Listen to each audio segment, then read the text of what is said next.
Yeah, so I have a book called Win the Hour, Win the Day, and my ultimate goal is to help. I'm really passionate about a movement of helping entrepreneurs stop working so hard. And I believe that your business should support your life instead of consuming it. So that's this whole idea of grinding it out is unnecessary and it's totally counterproductive. Hmm. So I think the one thing that I got very curious about is the title "Win the Hour, Win the Day." Could you talk a bit about the title, and then I think we can also talk about the book a little bit. Yeah, sure. So win the hour, win the day really comes from the philosophy I have is as entrepreneurs, we have all these big ambitions and goals and they just get clumped into large pieces, right? You get this new ambition and this new thing you got to do and you say, all right, I'm going to put my head down. I'm going to work really hard. I'm going to, and you exchange sweat for strategy and you try to get things done, but they're usually not broken down into increments of success. And so what people often say is, oh, you have to have goals. And that's great to have goals, but, unless it's broken down, I know for myself, many years I just tried to outrun the clock and I just thought I could go faster and get more done.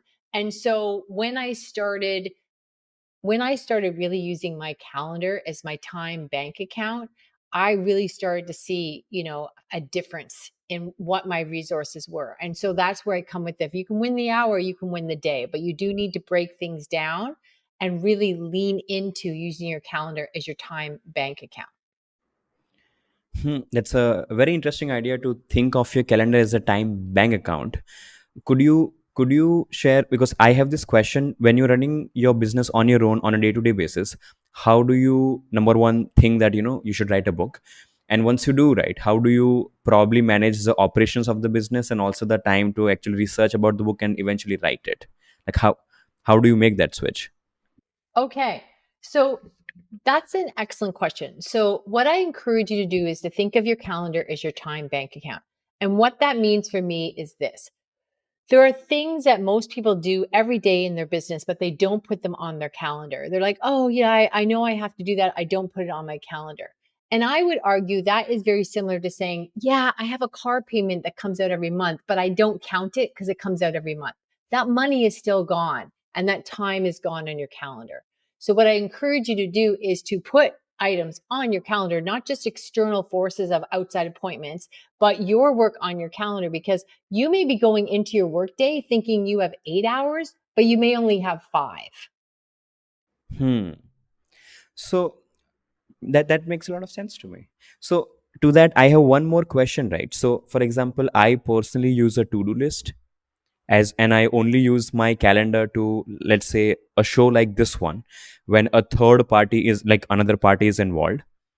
And I'll tell you, actually you are hitting a nerve here, is that when I start the day in the morning, this is exactly what happens. I think, oh, it's only 7 a.m. in the morning, I have the whole day with me.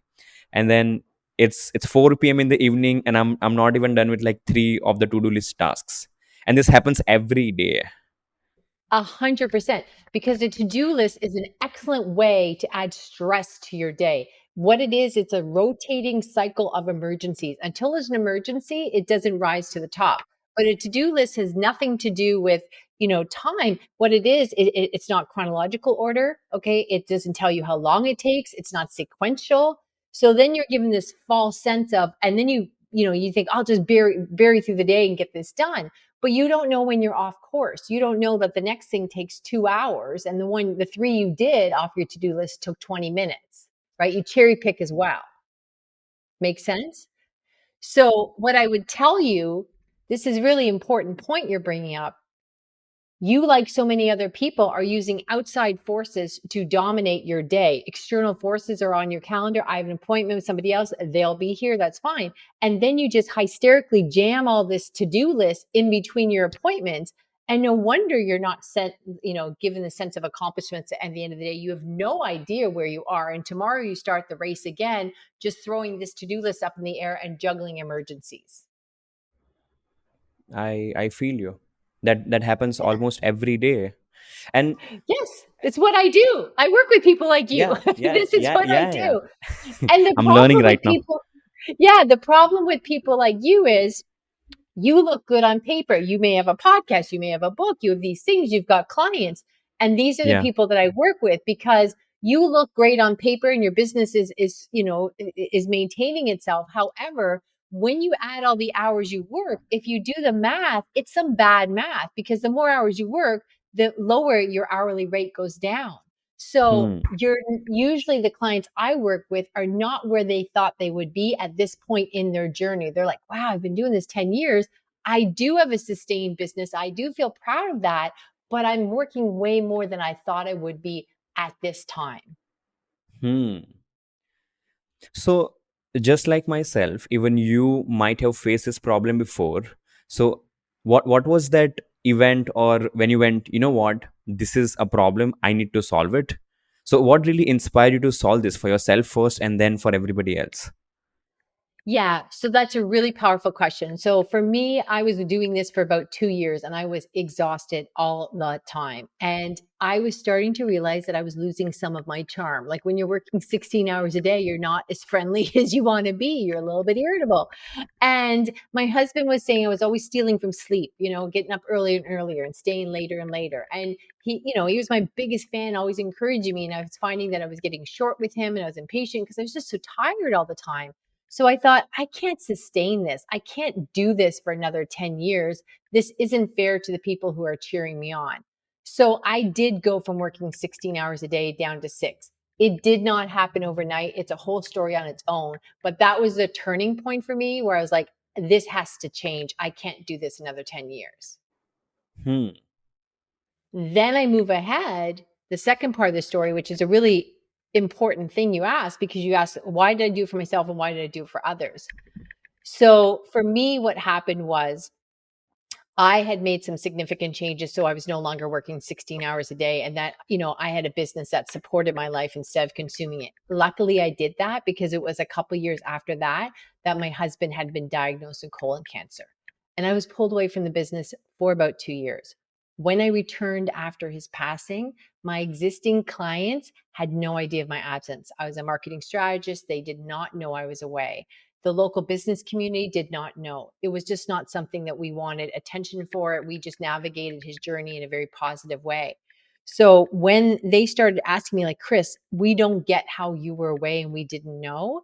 If you could do that, maybe you could help me get to my kids' soccer games. Maybe I could stop working evenings and weekends, ignoring my family and feeling guilty all the time.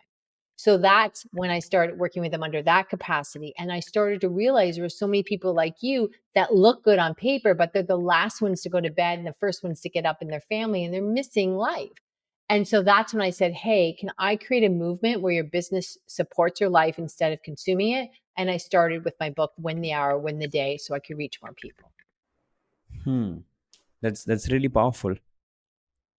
Uh, that I would say that brings me to my next question is, when a client of yours starts sharing their day to day or their weekly schedules with you, how do you first of all understand where they are coming from, because everyone has their own style of working per se, and how do you design a strategy that just works for them? Like, what is your perspective on it?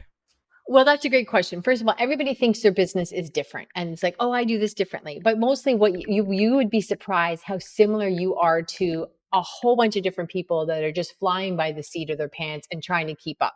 So it's almost like maybe somebody has a cold or a flu, but the symptoms are the same. Like you got a runny nose and a fever. So there's a lot of symptoms that I would see that are very similar across different businesses, like skipping lunch or eating at your desk or getting excited when you wake up at 5 o'clock in the morning because you can get more done. There's all these behaviors, so they're very similar. So what my clients tell me in the winner circle that we're exceptional at doing is the fact that when you work with us, and I get this question all the time, Kris, I'm really busy, how much more time is this going to take? All my clients tell me that they get back 25 hours a week within the first month of working with us. So we just look at what you're doing and we just improve it. Like any great mentor, what I would say is, like, picture yourself that you're the high school, track star, but now you want to get to the Olympics. So the trainer's going to say, "Oh, here's your strengths. Let's lean into them and let's get you to the Olympics." So there's applications like that. Hmm. And could you also share a few of the mental challenges that people might face before, let's say, adopting to a radically new strategy? Well, I'm very lucky because the people we work with, here's the big thing. Sometimes people think that systems and processes are going to confine you and slow you down, right? But we have worked over a number of years and really created something spectacular called the Super Toolkit. So, systems and processes we think of from when we were employees, and they're static in nature. They're not written by the end user. They're mostly there to cover liability. And so what we've done is created super toolkits. And what those allow you to do is compress your work time so that we want you to be in execution mode 60% of the time, because getting ideas to execution is what makes an entrepreneur. It's not the busy work, the admin work. It's not onboarding new clients. It's getting your next idea to execution. So you need to be in that lane more than any other lane. So that's what we focus on with the super toolkits, is making sure that you're always moving on to your next ambition, because that's what being an entrepreneur is all about. Hmm. So the sense I'm getting from what you're saying, right, is like the way I understand a business is it has a couple of different functions, and to keep it running, you try to, you know, do all of them on a weekly basis. So does it involve dividing the business in different departments and trying to prioritize, or or is it or is it a different perspective altogether? Yeah, that's a great question. So often people make it more complicated than it is. So we're not talking, it's not like a diet, it's not like Weight Watchers. We're not trying then you have, take a list of this and then do this on Monday. It's not all complicated. It's really just getting your ideas to, ideas to execution. So let me come back for a second. Really, the biggest things you want as a small business owner, entrepreneur, is you want to have what I call a win team, a what is next team, so you can get to what is next. And you want to be able to scale your business using super toolkits. People confuse having a VA and somebody you throw work at is having a team. That's not a team unless it's set up properly. Okay. And the other thing people get confused with is growing your business, and your business growing is very different than scaling. Growing means you're just trying to keep up with the growth. Oh, I got a new client. Oh, I'm really busy with new client. Okay, I don't have time to market because now I'm busy with the new client. And you just go back and forth between feast and famine. So that's where people get confused. What this means for you is, if you have a team, and that's very different than even having two, three assistants or VAs. You have to have a team philosophy. And if you have systems and processes like our super toolkit, you really can do anything. And more than that, you can have constant traction to your next goal. Hmm. Could you share a little insight on what you mean by a super toolkit? Is it a couple of steps you need to follow, or a mix of steps and tools? So the super toolkit, as we created it, it really is like systems and processes on steroids. So it allows you to just free up your brain and do what you need to do really quickly and compress your work. So often super toolkits that we use, something might take you 12 steps, but we're always what we call queuing it, creating, using, and editing it. CUE, queuing it. And so we're always looking at that. And something that might take you 12 steps will now take you 6. So it's compressing your work because you always need new bandwidth to get to that next ambition. And so does your team, because they have to come with you and help you with that next thing. Make sense? Here's a quick example. So I have a podcast, Win the Hour, Win the Day. It's just general. It could be anything from sales to social media. And we had a time where we were looking on iTunes and we had almost 200 5-star reviews. And we're like, okay, we'll put something up, whatever, on LinkedIn and go, yay. And then someone on my team came to me because they have that bandwidth on their calendar because they're always compressing their admin work so that they can get their ideas to execution. And she said to me, Kris, I found this new platform and it collects all these different reviews from different platforms that we didn't even know were on. Do you know we have 955 5-star reviews? And first of all, just so you know, I'm a very flawed human being. I was like, oh, we're so close to 1,000, right? A minute ago, I had 200. Now I'm like, I want 1,000, right? And I was like, well, I didn't know. And we looked and they were real and we knew the people and I thought it must be spam. No, look, it's a new platform. It pulls all these things together. So it was because she had space on her calendar to always be getting ideas to execution instead of being caught up in the realm of busy work. She brought that forward. Now, it wasn't just us that didn't know this because I brought it to different communities in the podcast community, and I was a big hero. Kris, this is amazing. We didn't know about this. Wow. But because she had the bandwidth on her calendar, she could go and find things and bring them to me, because that's a very powerful point. And I want you to hear me really clearly. What you want is a team that manages you instead of you managing them. Yeah. Yeah. Yeah. I'm going to repeat that again. Very important. What you want is a team that manages you instead of you managing them. Previously, when we were all employees, we were in a very parentified system. Your manager checked on your work like a parent, like a child, like a teacher, like a student. And that's how most things are set up. And so people will say, well, Kris, I don't have time for, to hire somebody. That just takes more work. I'm busy as it is. That's because you have it upside down. And 90% of people do that wrong. So the last statement that you mentioned, right? Although now after you said it, it seems like common sense, but I think a lot of people have been operating the reverse for years at length. So how do you take someone who has been operating that way, where they are very used to giving out information as to how certain things needs to be done, instead of really just empowering the team to make their own decisions?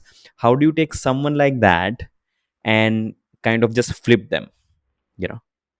That's a great question. So it's really not about empowering them. And this is another word that people get use all the time that I think is not a good fit. And they'll say you have to learn how to delegate. And to me, delegating is a lateral move, right? It has to come through you, you're bottlenecking it, and then it delegates. That's not serving you. You want a team that manages you. And how do you get that? You have to have systems and processes in play, like our super toolkit, that really just set them up for success. It's not about changing the mindset. As entrepreneurs, when we start failing at things over and over, you think, maybe it's my mindset. No, it's just the strategy isn't set up properly. You don't know any better, and you've been looking at everything out there. So then you start to blame yourself. But it's really important for you to understand it's not about discipline. It's not about, do I work harder and stay later and I'm almost there? It's the setup is not intact. It's not in play. Hmm. That makes sense to me. I was also thinking that recently actually there have been a lot of chatter about how social media is trying to distract all of us. Like it's trying to basically steal our time. Like that's how it's phrased. What are your thoughts on that? Well, I mean, everything can steal your time if you don't have parameters around it, right? And so, what I would say to you is social media is an excellent platform. I mean, think about, oh my gosh, 10, 20 years ago, if you had a business, even a local business, and you had to put something in the paper to advertise, it was like $1,000. And they would tell you there that you get a 1 to 3% return on your investment. Those are awful returns. Plus, you had no idea of tracking it. You didn't know who read the flyer. I mean, social media is a powerful tool, but what happens is people resent it when their desk is already overloaded and they're like, I can't even keep up to the stuff I want to do. And now I'm supposed to be on all these social media platforms.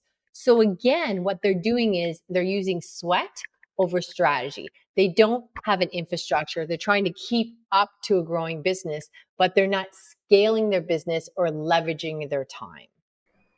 Hmm. That's a very good way to look at it. It's a fresh perspective, I would say. And this is the thing I find every time I talk to a business person, is the way they see at social media is very positive. Because I think the perspective here is that a business person looks at social media like a tool, and not really as a platform to just waste time. And that's really nice. Could you also share, let's say, very simple ideas as to how someone who is at a job right now, and who is planning to start his or her own consulting business, or start out on their own, what are the few mistakes they can avoid right from day one?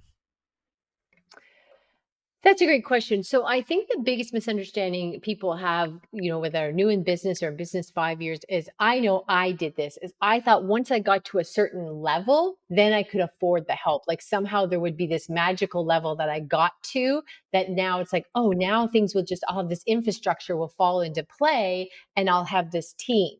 but you're never going to get to that level by yourself. It just doesn't happen. You can't climb that mountain and keep sliding back in your bloody knuckles. You're just never going to get there unless you have that team. And a team, again, could be super lean. It could be one person. It could be, two people part-time. But we have outsourcers around the world that are incredibly affordable and amazingly talented. And then when you combine that with some systems and processes, that's the beauty of it. You can do anything. Because here's another thing I'll tell you. This is a big thing that people don't understand. I would encourage you to think about what I call the 3 Ds: damaging overhead, delayed income, diminished opportunity.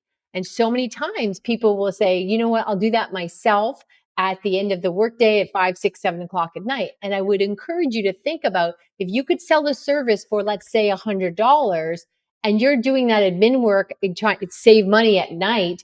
That's, you could be bringing in $100 if you got another client or sold another package. So you're actually billing your company $100. So that's expensive. That's damaging overhead, and you are the most damaging overhead for your business. The second one, delayed income. How much does it cost you when you got a client in June that you could have had in January? And what if they gave you one referral? And the third one, which I think is so painful, is delayed income. And delayed income is, diminished opportunity is when somebody says, oh, wow, Kris, I wish I knew you did that. I just locked in with somebody else and I didn't know because you weren't on social media. So now I've lost the lifetime value of that client. So that's what I want you to think about when you put off hiring somebody: is damaging overhead, delayed income, diminished opportunity. That's very nicely put. That's very nicely put, actually. Especially like the last one, diminished opportunity, when you mentioned the lifetime value, because usually the lifetime value is a lot when looked at it from a 5 to 10 year perspective. And the one theme that I really see on what you are saying, right, is that you really think long term. I think right when we started, you mentioned that you should really think about the next 10 years. So, what are your thoughts on thinking long term, and how do you think someone can think long term for themselves and their business? Well, I appreciate your compliment. I think that's actually a downfall for so many entrepreneurs. You have this idea of where you want to be in 10 years, but you don't have the next 3 months figured out, right? You just have these arbitrary goals. So, for example, you asked me earlier about my book. And so, what I would say to you is, I used all the principles that I teach to write my book. So, here's a quick example. I put in play working backwards. So, think about this: working backwards. In our personal life, we do that all the time. You might have to go to your mother-in-law's birthday party, and then you're like, oh, that's Saturday, it's an hour away, it's this, it's that. And so you might figure out that you need to leave the house and have the kids loaded at 10 a.m. to be there for lunch at 1. So you worked backwards. And we need to be doing that in our business as well. And I did that with my book. I looked at my book and I said, okay, it had to be to the editors by June, because she couldn't do it and then till September if I didn't get it there by June. So I had this deadline. So I did the math and I worked backwards, and I looked and I said, okay, in order for me to get the book there by June, I had to do 5 pages per day, Monday to Friday. Now, some days I didn't feel like I had it in me. And in the past, I would have said, oh my gosh, I'm kind of tired today. I had this thing, I had this new client. It'll be better tomorrow. I'll just get so much done tomorrow. I'll be rested. The pages will just fly off the computer. It'll be amazing. But what sobered me up was, if I don't have 5 pages in me today, I'm not going to have 10 in me tomorrow. So that kept me on track because I had worked backwards and it was right in my face. And that's how I got it done on time. Hmm.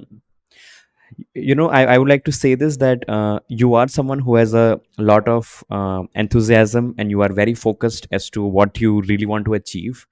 So, this is a different question. So, I'm sure there are a lot of people who are listening right now who will be like, you know what? I don't feel that much energy towards anything. Like, I don't feel motivated to get up in the morning. I'm not really focused. I'm not really sure what my next goal should be.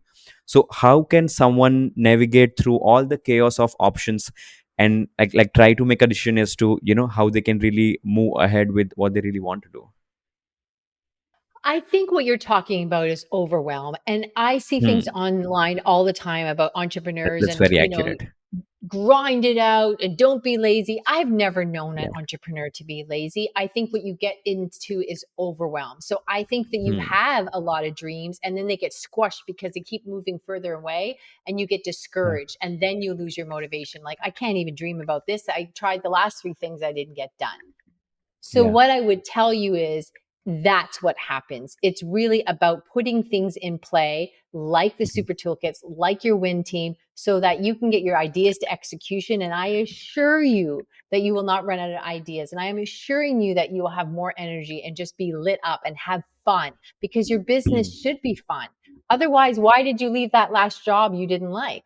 So I think it's in there. Yeah. It just got kicked around inside you when you didn't have any way to execute it effectively. Hmm. This is a very smart mental trick, I would say. It's like when you don't know the answer to something, assume the answer is out there. You just don't know it yet.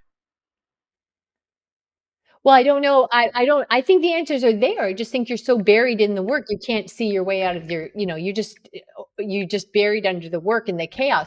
So here's an important thing.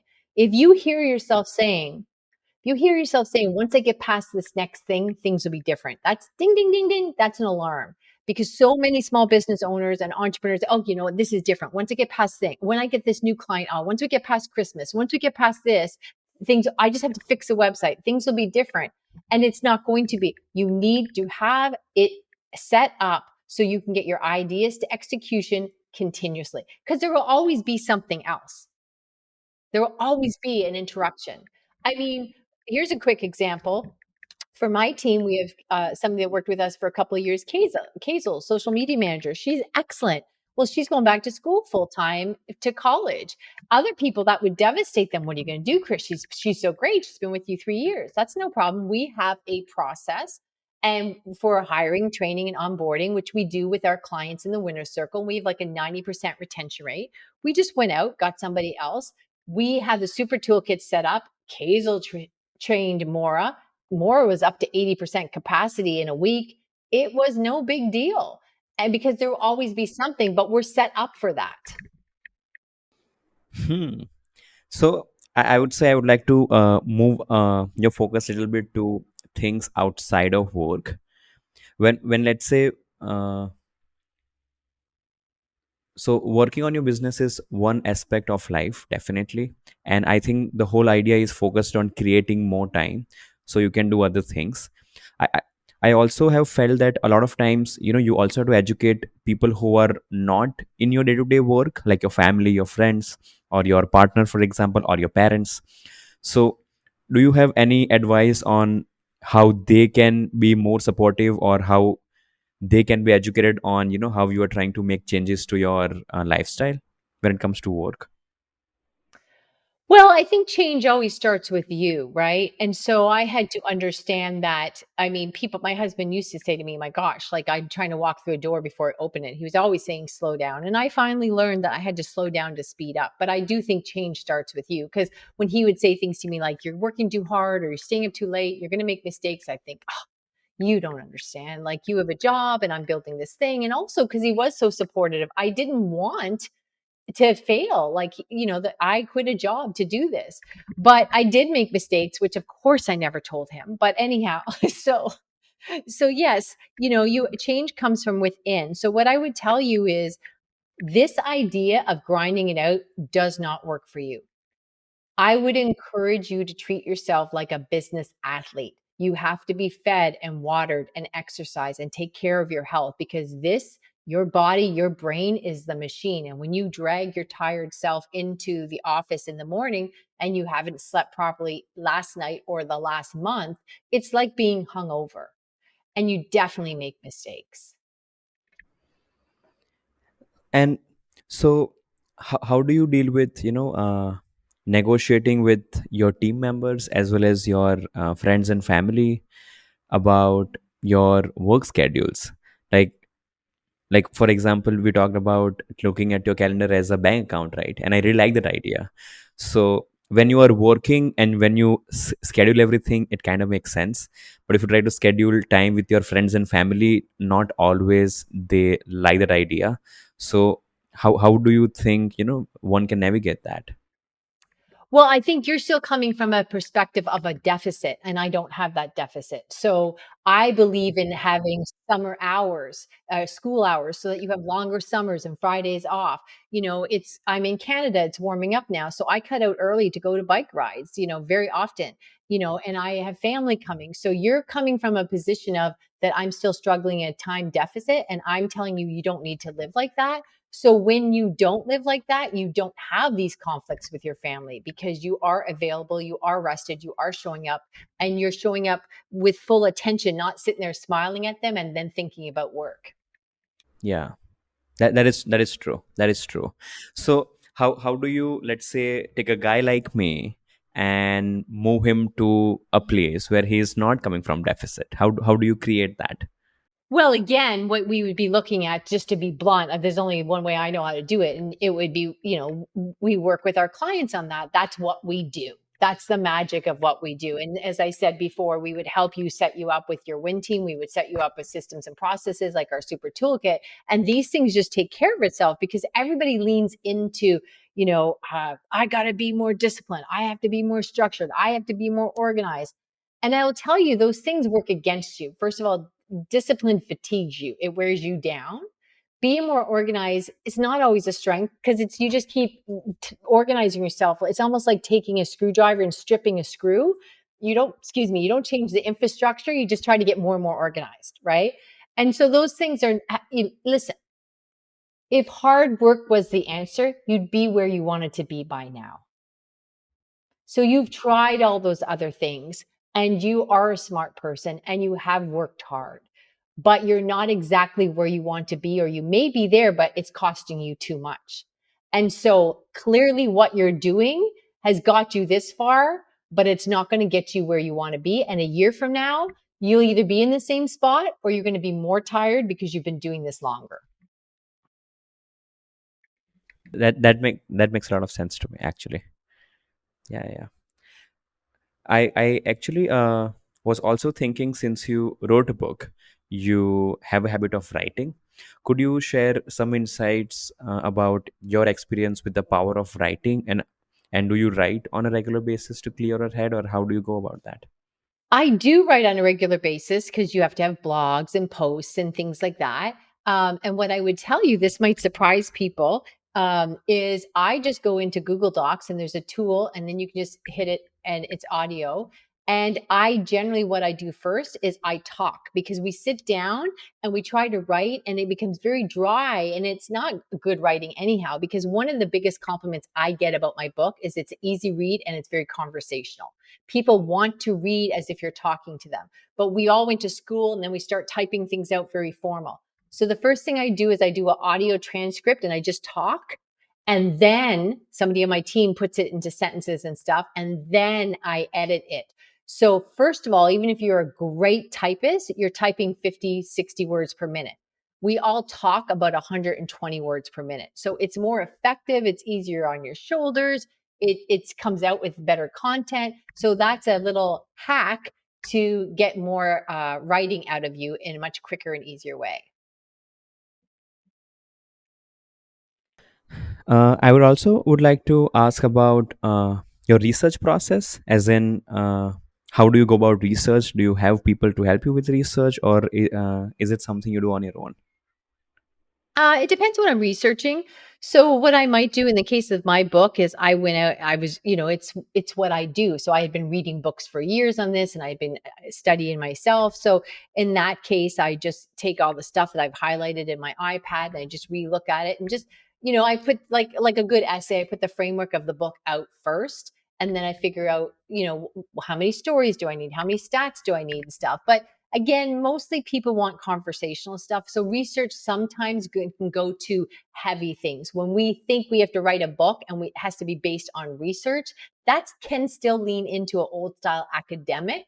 And really, people just want to hear your perspective on your vision for how your message is going to translate their lives. So a lot of times what you bring to the table that's unique doesn't require a lot of research because it's in you. It's how you see the problem. And as you are, let's say, working in your business currently, what do you see as a vision for yourself in the coming, let's say, a year or two? Because the pandemic has clearly, shifted a lot of consumer behavior. So how do you navigate through that, and how are you planning, let's say, the years ahead? Well, the lockdown didn't really impact me because I was doing that type of work for years and years. Like I was on Skype before Zoom was invented. So that's how I structured my virtual appointments, even if somebody was down the street. But what I would say is you bring up a really good point. So many entrepreneurs, what's your next goal, right? But they're so trapped in what they're doing right now. It's like, I have this goal, but it's not laid out effectively. For us, we're always doing something. We're like, okay, right now we're leaning heavily into TikTok. That's our focus right now. And so we've got extra time focused on that. We'll master that and then we'll move on to our next ambition. You can come to me at any point in the year and I'll say, oh, this is a thing that we're really excited about right now. And we're executing that. We're getting it nailed down. And then we move on to the next thing. And that's what makes being an entrepreneur, small business owner so exciting is getting to your next ambition, not being in that circular administrative web. Yeah.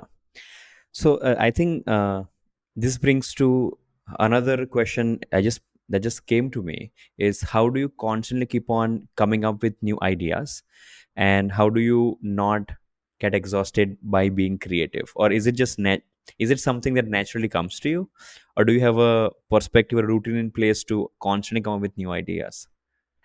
I have never met a small business person that struggled for ideas. I would argue that I could fill a stadium with entrepreneurs and they have more ideas than they can implement. The problem is they can't get them to implement it and they start to get squashed and they get frustrated.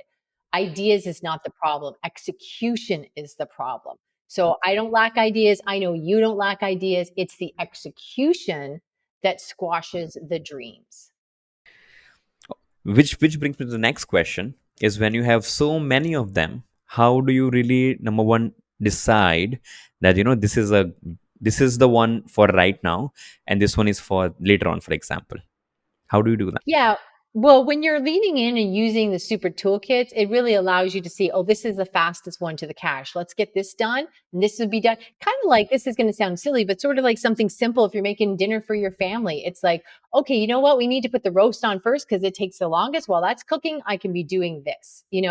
So it's really just about, oh, we're going to work on this right now because if we get this up, it's going to support our next stage. So we get this, and then this is on, simmer while we move on to the next thing.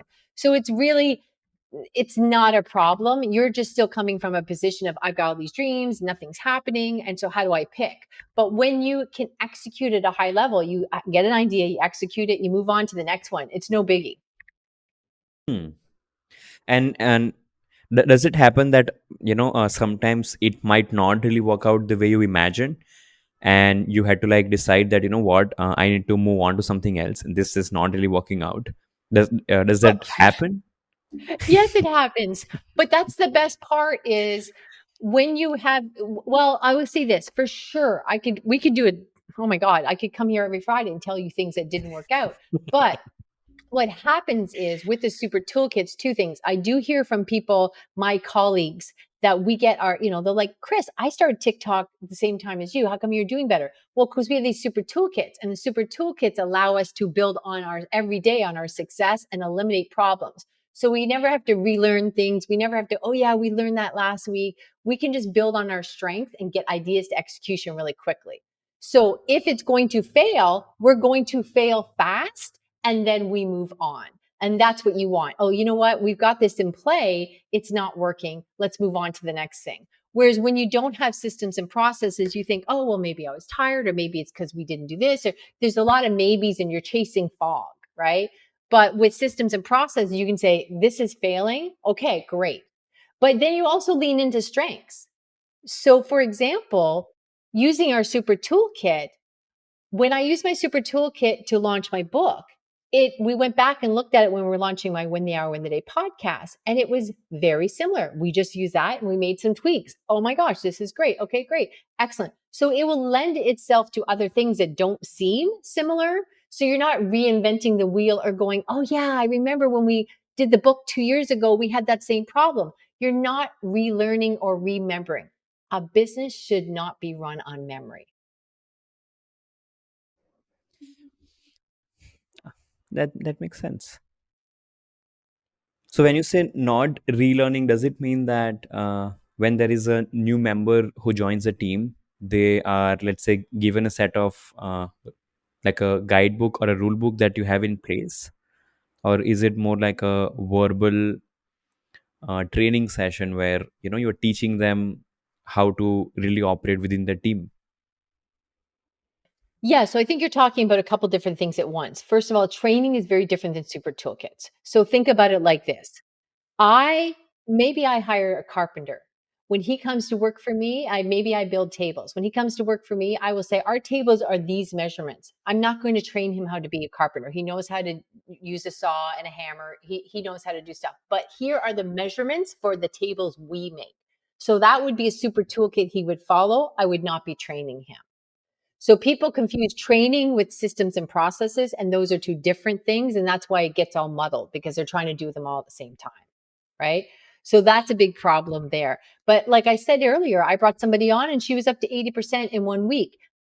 What I talk about is relearning is often we will pick things up maybe in your business that we haven't done that since last Christmas, or we didn't do that because we didn't have that kind of client in another 8 months. And so then you go back and you're making mistakes because you don't have a system to follow because you haven't done something in a while. Make sense? Here's a quick example. Many years ago, I was at a trade show, and this trade show happened to be really close to my house. So I had a little bit, this was more of a to-do list. It was many years ago, so it wasn't my super toolkit. And I was going through the list and I was like, I was kind of getting shortcut and lazy because it was so close to home. I didn't have to be serious. Like if I forgot something, it wasn't an hour away. So I looked at something and said, bring my keyboard. I was like, I'm not going to be looking at stuff on the computer. I'm just using the computer as a display at this trade show. I'm not going to bring it. Right? Fine. So I'm at the trade show. The lights go on. Everybody's coming in. Everything started. I turn around and I realize I don't have the keyboard. All I have to do is a key in a 4-letter password to start my computer. So the computer with my display on it, I didn't have the keyboard because I was just trying to remember from the year before. Why did I bring the keyboard? I don't need the keyboard. But if it had been in the super toolkit, I would have brought the keyboard, no questions asked. And then I would have keyed in 4 letters. You can yell all you want at a computer, but it will not type in letters for you. Like, like not a password, not in this setup, right? So I'm like, oh my gosh, I need that keyboard to type in 4 letters, but I had left it back because I didn't have a super toolkit. That makes sense. That makes a lot of sense. I really like the idea that you should not run your business from memory. That's very smart. Yeah, yeah. Could you also share, for example, if someone is getting started with calendar today, what perspective they should have to design a calendar for themselves? I'm sorry, what was the question? If someone is, after listening to this podcast, I am hoping that a lot of people will finally open their Google Calendar and look at it for the first time and see that it's completely empty, and now they want to really start, let's say, building a schedule or a routine. How should they go about building a daily routine?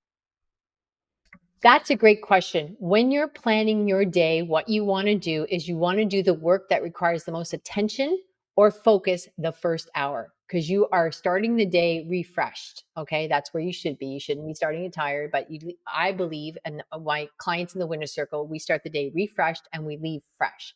So that first hour, the things that require the most attention, you do that. When I was writing my book, I did that the first hour. You can do all the other things later in the day, then you don't have it hanging over your head. And then something like writing your book doesn't get pushed to the next day and the next day and the next day. So do the work that requires the most attention or focus or the most important thing first thing in the morning. Okay. And what advice do you have on managing, DMs and emails, for example? Because that is something I get asked a lot because it's just too much coming in. So is it a good idea to, let's say, set like 2 to 3 days per week to reply to all of them, or do you recommend that, do it daily? No, so what I do is you'd wanna have that in your calendar. You wanna have that from 11 to 11:30, I check emails, and from 4 to 4:30, I check emails. I don't believe in DMs. I mean, I when I'm doing my social media time, I might check my LinkedIn stuff because I have that put on the calendar. I'm gonna look at LinkedIn, I'm gonna look at TikTok, I'll answer replies then, but I don't have chimes going off, I don't have DMs, I don't have all that stuff. That's just like trying to work with a bunch of mosquitoes around your head. You're just going in too many different directions, right? Yeah, yeah, yeah. Digital mosquitoes, they call them. Digital mosquitoes. You have, I must say this, you really have very cool phrases to describe things in your life. I really like it. Well, thank you. Flattery will get you everywhere. No, no, no, I'm serious. Like, I never thought about my calendar as a bank account. That's very smart. I don't look at it like that. Yeah, I do understand that we have limited time, but I never thought of it as a bank account. That's very smart. Could you also share, let's say, your insight on how things are changing right now? Like, I see that there are rumors about a recession in everywhere globally, and like recession is the most googled word at this point, also because more people use Google now. So does all this kind of news concern you, and if so, how do you navigate through all of them? There's always going to be something to be afraid of. There's always going to be a reason that this is the time your business can't be doing well. You could go back and you could listen to the news 20, 30, 40, 50 years ago, and they will say, we live in uncertain times. That's just life. There's always something. And then when there isn't something, there's a, oh, this could happen. We don't, it's not even happening. It could happen. So there's always a reason. So, if you want to bulletproof your business, then you need to have it set up for success so you can, lean in, scale it, leverage it, pivot, do whatever you need to do instead of just throwing everything up in the air and going as fast as you can every day. So if you've got an infrastructure for your business with a win team and super toolkits, you are just going to be able to, get your ideas to execution faster than your competitors. And that's how you survive. That's how you thrive, not survive. I did not think recession can end up this hopeful. I like it. Thank you. I enjoy reading about time management. One of my favorite authors is this individual called Rory Vaden. He wrote a book called Procrastinate on Purpose, and I really enjoyed reading that. And I think you have built an entire business around that idea of time management and the whole idea of earning back your time. I would say all the best to your business, and I cannot wait to, if you are open to it, I cannot wait to chat in the future for another episode. Yes, for sure. I'd love to come back. No, yeah, hit me up and I'll be back. No problem. Okay then. Well, Chris, thank you so much for your time today. All right. Thank you so much. I appreciate you. Thank you.